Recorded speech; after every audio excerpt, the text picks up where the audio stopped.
Ah là là là là, l'AS Monaco, bah ouais, un grand club français quand même qui revient de loin en 2011, relégation. Le 23 décembre, Rybolovlev, le milliardaire russe, il arrive. 2013, remontée.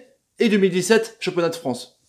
Franchement, c'est pas une belle aventure ça? Salut à tous, footeuses et footeux de la famille, c'est Thomas, petit tour de l'hexagone de la Ligue 1 Conforama Mobile, pas cuisinella, poltronesso, fabogica, tout ce que vous voulez, tant qu'il y a des rimes en A et des meubles en kit. On a fait les crocodiles, merci à vous, on a fait le Stade de Reims, merci à vous, on a fait le LOSC, merci à vous, on a fait le TFC, merci à vous, on a fait Caen, merci à vous, on a fait Strasbourg, merci à vous, on a fait Angers, merci à vous, on a fait Amiens, merci à vous, on a fait les Guingampais, merci à vous, on a fait Dijon, merci à vous, on a fait Montpellier, merci à vous, on a fait Nantes, merci à vous, on a fait Nice, merci à vous, on a fait Bordeaux, merci à vous, on a fait Saint-Etienne, merci à vous, on a fait le Stade Rennais, merci à vous, on a fait l'OM, merci à vous, on a fait l'Olympique Lyonnais, merci à vous, et là, le vice-champion de France, le champion de France 2017, l'AS Monaco, bah ouais, carrément, on s'en souvient, Monaco, bah ouais, c'était doublette de fou, Trezeguet et Henry.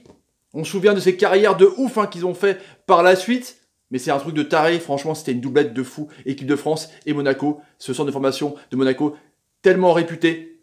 Et cette épopée 2004, avec Deschamps justement, hein, battu Chelsea, battu Real Madrid, qui est tombé contre le Porto de Mourinho, Dado Perso, Morientes, Pato Chevra, Julie, encore perso là, Jérôme Roten, le petit Beckham à l'époque, truc de fou quoi. Et l'AS Monaco, donc un vieux club qui compte, créé en 1924, on va voir ça en chiffres justement pour l'AS Monaco. 60e saison en Ligue 1, un club qui est historique. 6 consécutives, du coup, bah oui, comme je vous disais, cette remontée fantastique en 2013, et en 5 ans quand même, 2 places de 3e, 2 places de 2e et un titre de champion. Que sur le podium, c'est quand même énorme. 8 championnats de France pour l'AS Monaco, quand même un grand français, 5 Coupes de France. La saison dernière, 24 victoires, 6 défaites, 8 nuls, très bon ratio, 60,5% de victoires, énorme, 80 points, grosse saison, et un budget, le 3e français, de 180 millions. Bah ouais, carrément.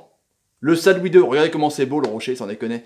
18 523. Par contre, la contenance, c'est 9 200 et quelques. C'est la moitié. C'est pas terrible. Ça sonne creux à Louis II. Ça, c'est pas nouveau non plus. Jardim, 44 balais. Réputé au Portugal. Arrivé en 2014. Ouais, après Ranieri. Donc, son palmarès, c'est une Ligue 1 en 2017. Bon, il y a un championnat de Portugal aussi en D3 et en D2 sur la période 2009-2011.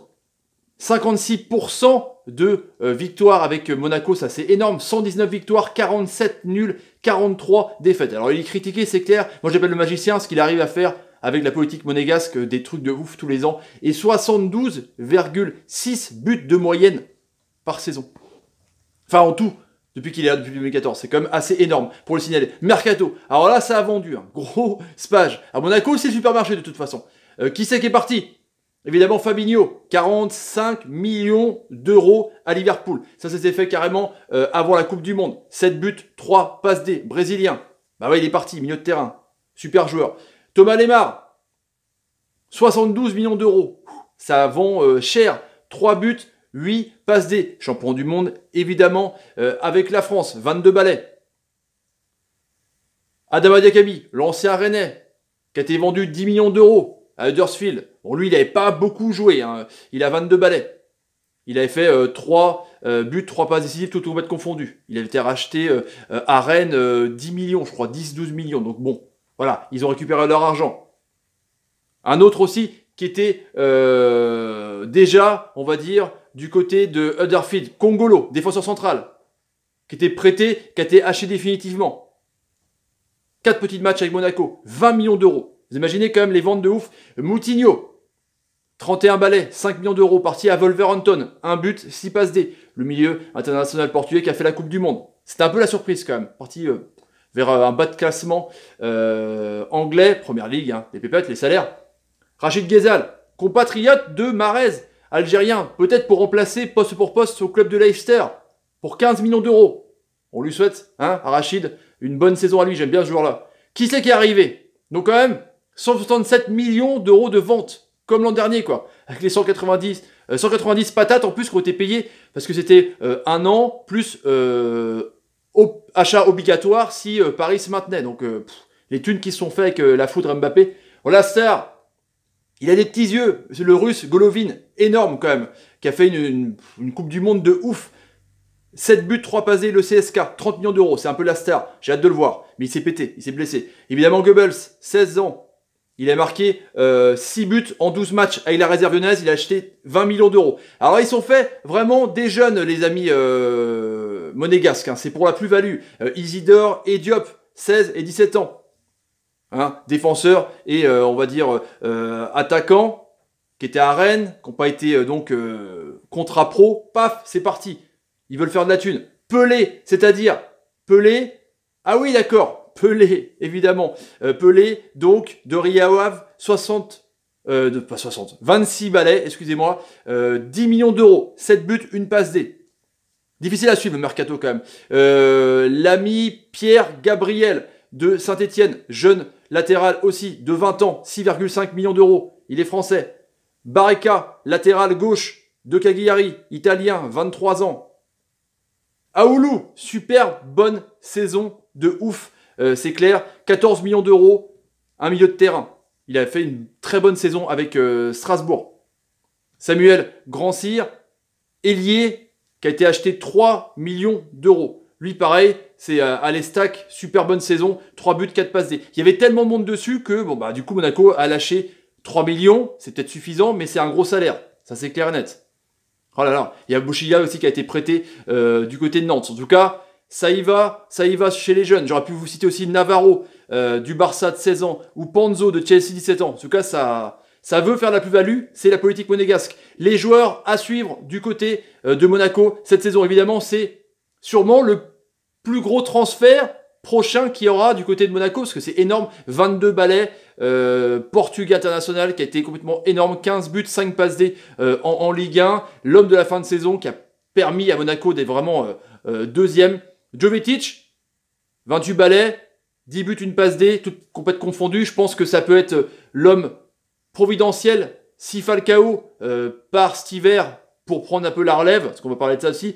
Yuri Tielemans, le Belge, 21 balais, une passe D. Bon, c'est pas des stats de fou, mais avec les départs de Moutinho, je pense, et de Fabinho, il peut s'installer et être vraiment durablement un maillage essentiel de Monaco. Et puis El Tigre Falcao, 32 balais, un salaire de 8 millions par an, il coûte cher. Il est promis à partir cet hiver, il y a un accord tacite entre le joueur et le club pour partir vers la Chine. En tout cas, 24 buts, 4 passes D, toutes complètement confondues. C'est quand même un gros joueur. Les matchs amicaux de Monaco. Vous allez voir que Ronny Lopez a marqué plein de buts.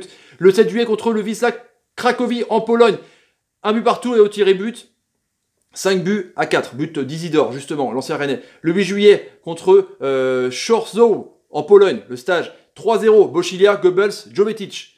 14 juillet contre le Cercle Bruges en Belgique. 3-2. Jovetic, Ronny Lopez, Goebbels.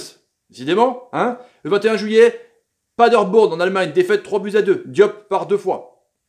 Le 25 juillet, Bochum en Allemagne, 2-2, doublé de Ronny Lopez. Je vous dis quand il marque. Hein. Et le 28 juillet, Hambourg, défaite 3 buts à 1 et Ronny Lopez. On va voir le calendrier contre qui Monaco va jouer justement. Et ce sera du coup le FC Nantes avec un déplacement. Vous pouvez aller voir mes paris si vous voulez. On parle prono sur cette journée. Réception du LOSC, Bordeaux, Marseille, Toulouse, Nîmes, Angers, Saint-Etienne. C'est quand même du lourd. Hein. Il y a quand même, voilà, je vous dis, il y a Marseille, Saint-Etienne, Bordeaux dans les 8 premières journées. C'est un calendrier compliqué. Voilà, quelle place pour l'ASM, les amis, quelle place pour l'ASM dans les commentaires pour cette saison 2018-2019. Vous commentez et on répondra. On conversera ensemble comme on adore. Allez les amis, si vous avez envie de vous abonner à la chaîne, n'hésitez pas à taper sur ma ganache. Merci pour les 7000 abonnés. Je vous en remercie. Partagez la vidéo, ça n'est la guerre sur YouTube pour me soutenir. Sur Snapchat, Facebook, sur tous vos comptes, ce que vous voulez. Instagram, hein. Mettez des commentaires. Mettez des pouces, pardon, sur Ronny Lopez, une bonne passe. Merci Ronny, t'es un génie. Bah ouais, mettez des commentaires sur ce que vous pensez un peu de l'AS Monaco. Et déclenchez la petite clochette des notifications quand vous avez le temps. Parce que ça permet de ne rater aucune vidéo sur la chaîne. Une vidéo qui va sortir justement tout de suite après celle-là. Et ouais, comme ça. Salut, salut, salut et salut. Ah, l'épopée 2004, ils m'ont fait rêver. Il y avait Marseille en même temps avec Drogba contre Newcastle. Et il y avait Monaco.